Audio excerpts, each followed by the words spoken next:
یہ لیکن ایک تھریٹ الرٹ جو ہے وہ ارشاد صاحب ہماری طرف سے بھی تو سامنے آیا نا، منظر عام پہ آیا جس پہ سی پی او پنڈی کی مہر بھی لگی ہوئی ہے. اب اگر یہ تو فرض نہیں کیا جا سکتا کہ وہ تھریٹ الرٹ انٹرسیپٹ ہو گیا لیکن وہ پبلک تو ہوا ہے، اب وہ خاص سی پی او آفس سے ہوا یا کہیں سے ہوا. یہ ہمارا ایک ایسا پہلو ہے جس پر حکمرانوں کو، حکومت کو، اداروں کو توجہ دینی چاہیے. میں کل بھی عرض کر رہا تھا کہ یہاں تھریٹ جاری ہو جاتا ہے جی 10 محرم کو، عید الفطر کے موقع پر، عید الاضحیٰ کے موقع پر، 12 ربیع الاول کو، کسی بھی اہم موقع پر ایک تھریٹ جاری ہو جاتا ہے کہ جی یہ ہو گیا، وہ ہو گیا، یہ ہو سکتا ہے، وہ ہو سکتا ہے. اب جب تھریٹ الرٹ جاری کرتے ہیں آپ انفارمیشن کی بیس پہ، انٹیلیجنس کی بیس پہ، تو اس کے 2 نتیجے سامنے آنے چاہیے. جی یا تو خدا نخواستہ وہ واقعہ ظہور پذیر ہو، یعنی اگر وہ واقعی کوئی الرٹ جو ہے وہ اس کی حقیقت ہے تو وہ کوئی نہ کوئی بندہ موقع پر پہنچے جو خودکش ہے یا جس نے کوئی کارروائی کرنی ہے اور وہ کارروائی کر گزرے، یا اس کارروائی کو ناکام بنایا جائے، کوئی آدمی پکڑا جائے، سہولت کار پکڑا جائے، خودکش بمبار پکڑا جائے، یا کوئی اور آدمی جو ہے وہ پکڑا جائے. اگر دونوں صورتیں نہیں ہوتی تو اس کا مطلب ہے تھریٹ الرٹ جو تھا وہ مفروضے کی بنیاد پر یا اپنی جان بچانے کے لیے کہ جی کل کو اگر خدا نہ خواستہ کوئی کچی پکی اطلاع ملی ہے اور یہ سوچ کر کسی ادارے نے الرٹ جاری کر دیا کہ تقدم کے طور میں ہم نے تو انٹیمیٹ کر دیا، کوئی واقعہ ہو گیا تو ہم کہیں گے جی ہم نے تو انٹیمیٹ کر دیا تھا. کیونکہ یہ جو ہماری جو کاؤنٹر انٹیلیجنس کے لوگوں سے بات ہوتی ہے وہ کہتے ہیں جی خودکش بمبار جو تیار کیا جاتا ہے وہ 48 گھنٹے سے زیادہ کارآمد نہیں ہوتا. 48 گھنٹے کے درمیان ہی وہ اس کو جو انجیکشن لگائے جاتے ہیں، اس کی برین واشنگ کی جاتی ہے، اس کو دوائیاں دی جاتی ہیں، اس کو تیار کیا جاتا ہے، موٹیویٹ کیا جاتا ہے، وہ 48 گھنٹے تک ہی ہوتا ہے. اس کے بعد وہ اس کے اثرات ختم ہو جائیں تو وہ پھر نارمل انسان ہوتا ہے. جی. اور ایک بات، دوسری بات یہ ہے کہ جو لوگ اس کو تیار کرتے ہیں وہ وہاں بیٹھ کے انتظار نہیں کرتے. جی. کیونکہ ان کو بھی پتہ ہوتا ہے کہ پکڑا گیا تو پولیس یا ادارے کہاں پہنچیں گے. تو اس لیے اگر تھریٹ الرٹ جاری ہوتا ہے تو وہ سوچ سمجھ کر ہونا چاہیے اور حقیقی انفارمیشن کی بنیاد پر ہونا چاہیے. جی. اب آپ خود اگر تھریٹ الرٹ جاری کر دیتے ہیں مفروضے پر اور اس کے بعد کوئی کچی پکی اطلاع ٹیم کو ملتی ہے یا گورنمنٹ کو ملتی ہے، ان کی نیوزی لینڈ کی گورنمنٹ کو ملتی ہے، تو وہ تو بلیو کریں گے کہ اس کا مطلب ہے کہ خود گورنمنٹ آف پاکستان یا پولیس کا ادارہ یا کوئی اور ادارہ جو ہمارا وہ بھی ایک الرٹ جاری کر رہا ہے اور یہ بھی ہمیں اطلاع مل رہی ہے. ایک تو سوال یہ ہے کہ معاملہ آئی سی سی میں جائے گا، پاکستان اپنا وہاں پہ مدعا رکھے گا. پاکستان کو جو موجودہ ابھی تک پاکستان کی جانب سے بیانات سامنے آئے ہیں، جو آفیشیل جو ترجمانوں کے حکومت کے بیان ہیں، کیا یہ گراؤنڈز کافی ہیں؟ اور دوسرا یہ جو تھریٹ الرٹ والا معاملہ ہے یہ ان سارے گراؤنڈز کی نفی نہیں کر دیتا؟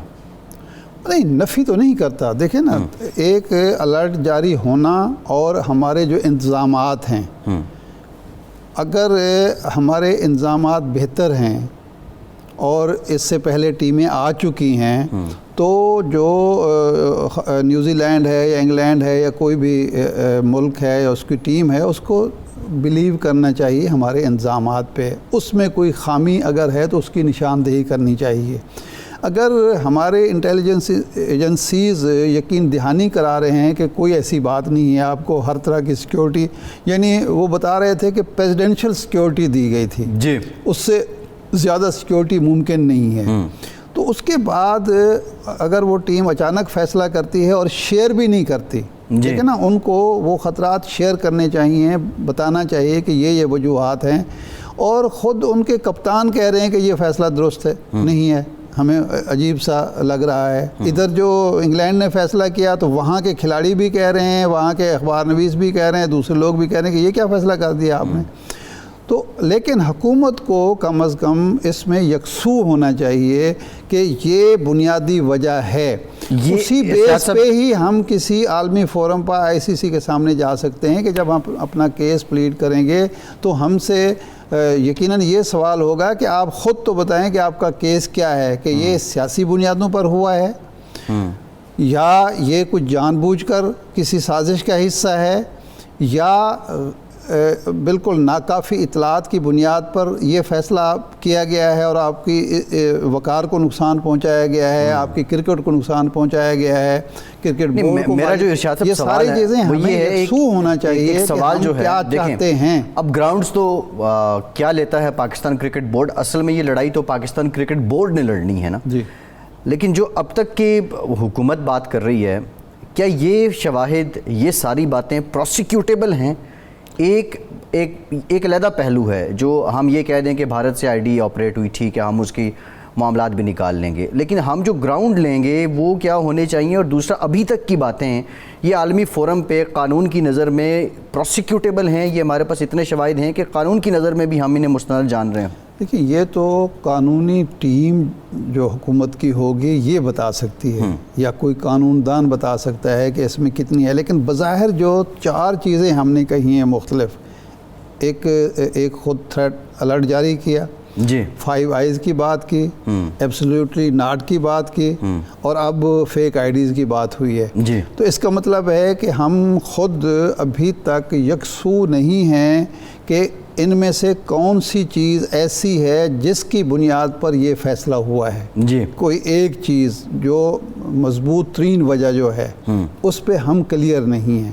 ہمیں پہلے سب سے پہلے خود کلیئر ہونا ہوگا کہ یہ مضبوط ترین وجہ ہے.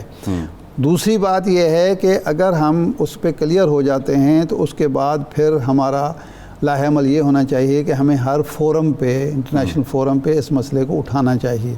لیکن اس سے زیادہ امپورٹنٹ بات یہ ہے, اور میں کل بھی یہی عرض کیا تھا, کہ ہمیں اس کو زندگی موت کا مسئلہ نہیں بنا لینا چاہیے. دنیا یہاں ختم نہیں ہو رہی, ہمیں اپنی ٹیم کو مضبوط کرنا چاہیے.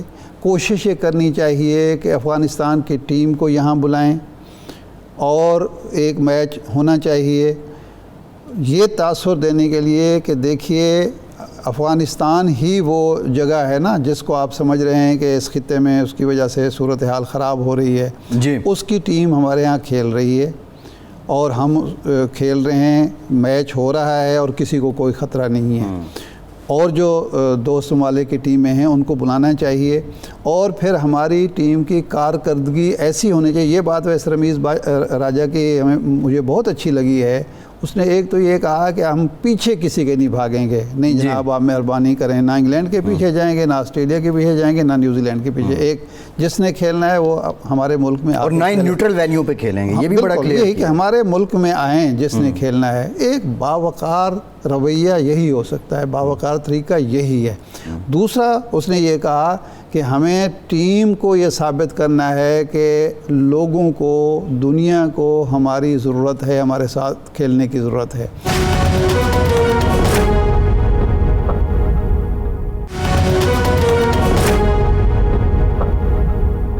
ایک اور جو ہم بات کرتے ہیں کہ آئی سی سی میں بھارت کی اجارہ داری ہے, اور یہ حقیقت بھی ہے کہ ان کی اجارہ داری تو ہے.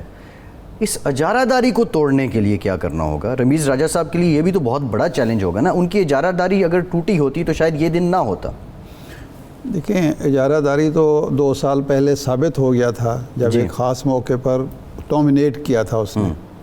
جب 2 سال سے بھی پہلے جب ورلڈ کپ ہونا تھا اور میچ ہمارے ہاں بھی ہونے تھے تو اس نے ویٹو کر دیا اس کو. اس کا مطلب یہ ہے کہ اس کی اجارہ داری ہے. اب 2 چیزیں ہمیں کرنی پڑیں گی. ایک تو واقعی ہماری ٹیم ایسی ہو کہ ہر ٹیم ضرورت محسوس کرے اس کے ساتھ کھیلنے کی. جی.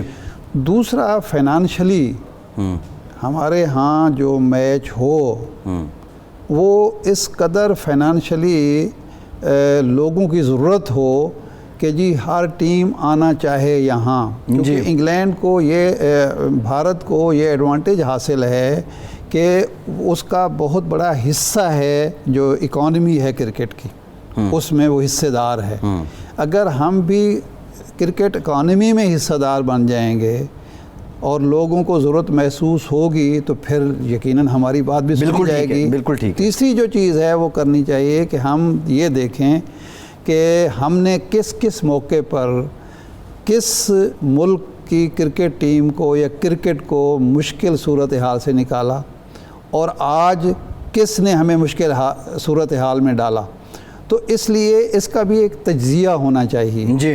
تجزیہ ہو, آپ اپنی ایک اسٹریٹجی بنائیں، حکمت عملی تیار کریں، اس کے مطابق آگے چلیں، اور یہ سینا کو بھی اور یہ ماتم جو ہے یہ ختم کریں. بس ہو گیا. یہ تو بہت خیر ہو گیا. دیکھیں ارشاد صاحب، یہ تو احسان فراموشی کی دنیا ہے. جو انگلینڈ کے اندر انڈیپینڈنٹ کمنٹیٹر ہیں کرکٹ کے، وہ یہ کہتے ہیں کہ پاکستان کا ہمیں احسان مند ہونا چاہیے. لاسٹ ایئر جب پوری دنیا میں کووڈ تھا تو پاکستان نے اپنی ٹیم بھیجی. جب لوگ باہر نکلنے سے خوف زدہ تھے تو انہوں نے یہاں پہ آ کے میچز کھیلے. یہ تو ایک معاملہ ہے. ہم چاہ رہے تھے کہ حکومت کا موقف بھی ہمارے سامنے آئے. شہباز گل صاحب نے آنا تھا ہمارے شو میں لیکن ابھی تک آ نہیں سکے. وہ بھی آج یہ جو میٹنگ ہوئی اس میں ساتھ تھے، اور اس کے بعد انہوں نے ایک پریس بریف بھی کی ہے.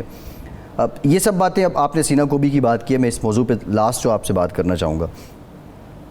یہ سب باتیں اپنی جگہ ہیں، سینٹیمنٹس بھی ہیں، اپوزیشن نے اس پہ بات بھی کرنی ہے. ایک عمران خان صاحب جب اپوزیشن میں تھے وہ یہ کہا کرتے تھے کہ کرکٹ کی پاکستان میں سب سے بڑی خرابی یہ ہے کہ چیئرمین پی سی بی وزیر اعظم تعینات کرتا ہے. اب رمیز راجہ صاحب کو بھی انہوں نے لگایا. یہ علیحدہ بات ہے کہ سر منڈواتے ہی اولے پڑ گئے. راجہ صاحب کے لیے مشکل ٹائم ہے. بٹ یہ خرابیاں اگر آپ سمجھتے ہیں کہ ابھی اگر انڈیپینڈنٹ جس طرح اب وہ معاملہ حکومت ہے تو مبرہ ہو رہی ہیں. انگلینڈ بھی مبرہ ہو رہا ہے کہ بھائی ہمیں تو کوئی تحفظات نہیں ہے، ہمارا بورڈ فیصلہ کر رہا ہے. نیوزی لینڈ کا بھی اسی طرح کا ایک موقف تھا کہ جو بورڈ نے فیصلہ کیا، ان کی جو وزیر اعظم ہم ان کے ساتھ ہیں. آپ نہیں سمجھتے کہ ہمارا بورڈ انڈیپینڈنٹ ہو جائے، مضبوط ہو جائے تو یہ مسائل ہوں ہی نا؟ اس میں وقت لگے گا. ہمارا ایک قومی مزاج بھی ہے.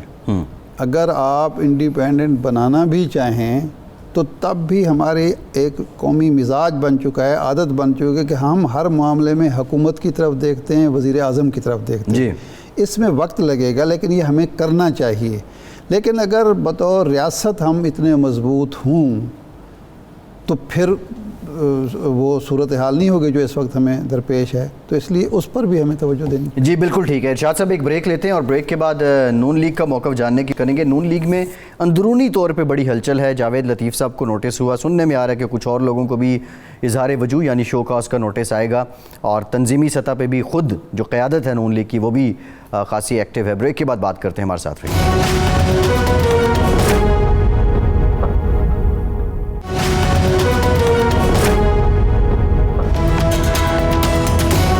بریک کے بعد ایک بار پھر سے پروگرام میں آپ کا خیر مقدم کرتے ہیں. ہمیں جوائن کیا ہے مسلم لیگ نون کے سینئر رہنما ہیں، پارلیمنٹیرین ہیں، خرم دستگیر خان صاحب نے. بہت شکریہ خرم صاحب آپ کے وقت کا. خرم صاحب پولیٹکس پہ آئیں گے لیکن یہ جو کرکٹ پہ سب چل رہا ہے، پہلے ایبسولوٹلی ناٹ کا شاخسانہ فواد چوہی صاحب نے اسے کہا تھا. آج یہ کہا گیا کہ یہ فیک آئی ڈیز ہیں جو بھارت سے آپریٹ ہوئی ہیں. آپ کو کیا لگ رہا ہے یہ جو ساری اس وقت کانسپریسی ہے، الٹیمیٹ نقصان تو اس کا کرکٹ کو ہوا ہے، لیکن اس میں کون سے ہاتھ ہو سکتے ہیں؟ جی، جو وزراء اپنی گوہر افشانیاں کر رہے ہیں ان پہ تو یقین نہیں کیا جا سکتا. ان کے وزراء کی جو آج تک بڑی کم گفتگو ہے جو حالات نے درست ثابت کی ہوں. یہ صرف اپنے آپ کو بچانے کے لیے یا عمران خان کی حکومت کی کریڈیبلٹی جو اب کسی بھی طرح مرمت نہیں ہو سکتی، اس پہ بہت زیادہ کریکس آ گئے ہیں. تو کرکٹ کا جو معاملہ ہے وہ جو اگر منطقی اس کا تجزیہ کیا جائے تو اس کا جو براہ راست تعلق ہے وہ افغانستان میں جو پچھلے 3 مہینے میں ایک امریکہ کے جانے سے، انخلا سے جو طالبان کا قبضہ ہوا ہے، اس سے اس کی براہ راست کڑیاں ملتی ہیں کہ وہ یہ سمجھتے ہیں کہ جب ایک مذہبی طور پر آج تک تو یہی سمجھا گیا کہ ایک متشدد جماعت ہے طالبان کی افغانستان میں، اگر انہوں نے وہاں اب ایک حکومت قائم کر لی ہے تو اس سے غالباً مغرب میں یہ خطرہ ہے کہ پاکستان میں بھی جو انتہا پسند قوتیں ہیں وہ دوبارہ سے ایکٹیو ہوں گی اور دوبارہ سے وہ اس طرح کے جو کرکٹ کے جو ہیں میچز ان کے اوپر حملہ آور ہو سکتے ہیں. اس کے علاوہ اور کوئی منطق سمجھ نہیں آتی کہ یہ کوئی پاکستان کے خلاف سازش ہے یا کوئی پاکستان کے دوسرے معاملات میں. ایک بات بڑی واضح ہے کہ افغانستان میں سے جو امریکہ کا اور مغربی جو فورسز ہیں ان کے انخلا سے پاکستان اور امریکہ کے درمیان اور پاکستان اور مغرب کے درمیان ان جنرل جو تعلقات ہیں ابھی کچھ دیر وہ کشیدہ رہیں گے، کیونکہ جب تک تو وہ موجود تھے انہیں کسی حد تک پاکستان کی ضرورت تھی، لیکن اب جب کہ وہ یہاں موجود نہیں ہیں اور اس طرح کا اب ان کو اپنے فوجیوں کی زندگیاں بچانے کا معاملہ درپیش نہیں ہے، تو پھر وہ پاکستان کو ایک نئی نظر سے دیکھ رہے ہیں، جو کہ ایک مثبت نظر نہیں ہے۔ تو ایک منفی نظر سے اس وقت مغرب اور امریکہ جو ہے پاکستان کو دیکھ رہے ہیں، اور یہ اس کا ایک زاویہ ہو سکتا ہے۔ حقیقت یہ ہے کہ جو ایکچوئل اسپیسیفک وجہ ہے اس کرکٹ والے انسیڈنٹ کی، وہ ابھی تک کسی بھی سورس سے باہر نہیں آ سکی۔ خرم صاحب یہ فرمائیں کہ یہ کرکٹ کا جو معاملہ ہے افغانستان کے تناظر میں بھی اگر ہو تو بہرحال کرکٹ کو تو نقصان پہنچا ہے، لیکن کیا اس موقع پر حکومت اور اپوزیشن کا نقطہ نظر یہ نہیں ہونا چاہیے کہ جن لوگوں نے بھی یہ کام کیا ہے، خدشات کی بنیاد پر کیا ہے، انہوں نے ایک پروفیشنل یا پیشہ ورانہ بددیانتی کا مظاہرہ کیا ہے؟ دیکھیے، ان کے خلاف بیانات دینے سے تو معاملہ نہیں چلے گا۔ خاص طور پہ ارشاد صاحب، یہ بڑے دکھ کی بات ہے کہ حکومت نے ابھی تک نہ صرف افغانستان کے معاملے میں بھی جو 1 جولائی 2021 کو ایک بریفنگ ہوئی تھی پارلیمان میں، اس کے بعد سے اپوزیشن کے ساتھ کوئی بھی تفصیلات شیئر نہیں کی کہ پاکستان کا اس تمام یہ جو طالبان کا ٹیک اوور ہوا ہے اس میں اب ہمارا کیا رول ہے، ہمارا کس حد تک اثر ہے، اور کیا ہم خود جو ہیں وہ یوں لگ رہا ہے کہ عمران خان اور ان کے وزیر خارجہ جو ہیں وہ مفت وکیل کا کردار ادا کر رہے ہیں، حالانکہ طالبان کی طرف سے انہیں ایسی کوئی انڈیکیشن نہیں ہے۔ تو کرکٹ کے معاملے میں بھی جب تک تفصیلات شیئر نہ کی جائیں اپوزیشن کے ساتھ، بتایا نہ جائے کہ بھی یہ خد و خال ہیں جس کی بنیاد پہ ہماری حکومت کی یہ رائے ہے، اور پھر اگر ہمارے ساتھ حقیقت شیئر کی جائے گی، ہمارے سامنے رکھی جائے گی میز پہ، تو پھر ہمیشہ اپوزیشن جو ہے ایسے معاملات میں حکومت کے ساتھ مل کر پاکستان کا جو مفاد ہے اس کو آگے بڑھانے میں اپنا کردار ادا کرے گی۔ نہیں، آپ کے خیال میں یہ فیک آئی ڈیز کا اور بھارت کی مداخلت کا یا بھارت کے جو شرارت ہے یہ ایلیمنٹ نہیں ہے آپ کے خیال میں ابھی تک جو سامنے حقائق ہیں یا واقعات ہیں؟ جی دیکھیے، بھارت کو الزام اب آپ بھی بہت عرصے سے، دہائیوں سے یہ دیکھ رہے ہیں، آسان ترین کام ہے پاکستان کو بھارت کو بلیم کرنا، اور اس کا یہ مطلب نہیں ہے کہ بھارت کی طرف سے ایسے اقدامات نہیں ہوتے، یا وہ تو اپنی مشکل میں اور اپنے مخاصمت میں پاکستان کے خلاف اقدامات کرتے رہے ہیں، کرتے رہیں گے، لیکن جو صرف پچھلے 3 مہینے میں افغانستان کی وجہ سے نہیں، لیکن بہت سالوں سے، اب کم از کم 2 دہائیاں ہو گئی ہیں، مغرب نے یہ فیصلہ کیا ہے کہ ہندوستان ان کا تزویراتی پارٹنر ہے، اسٹریٹیجک پارٹنر ہے چائنا کے خلاف۔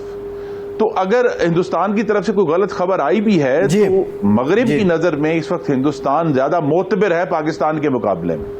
جی ٹھیک ہے خرم صاحب، اچھا کچھ بات کر لیتے ہیں۔ آپ کی جماعت کی ڈسٹرکٹ اینڈ ڈویژنل جو کمیٹیز ہیں وہ بھی بنا دی ہیں، تنظیم نو بھی آپ کر رہے ہیں، جاوید لطیف صاحب کو نوٹس بھی ہو گیا ہے، کچھ اطلاعات ہیں کہ کچھ اور سینئر رہنما ہیں شاید ان کو بھی بہت سے بیانات پہ نوٹس ہو، تو اب کیا آپ کے قائد پوری طرح ایکٹیو ہو چکے ہیں اور party is coming back to discipline, اور اس ڈسپلن میں لانے کے لیے کچھ افراد کی کیا چھانٹی بھی ہو سکتی ہے؟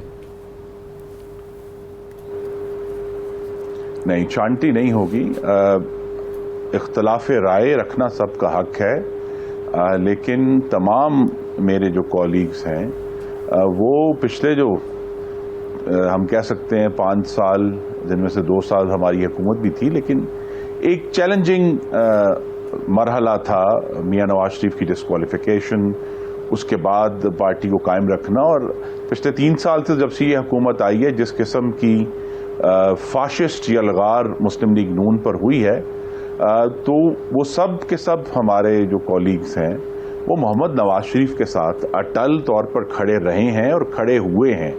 ان میں اختلاف رائے ہو سکتا ہے، لیکن چھانٹی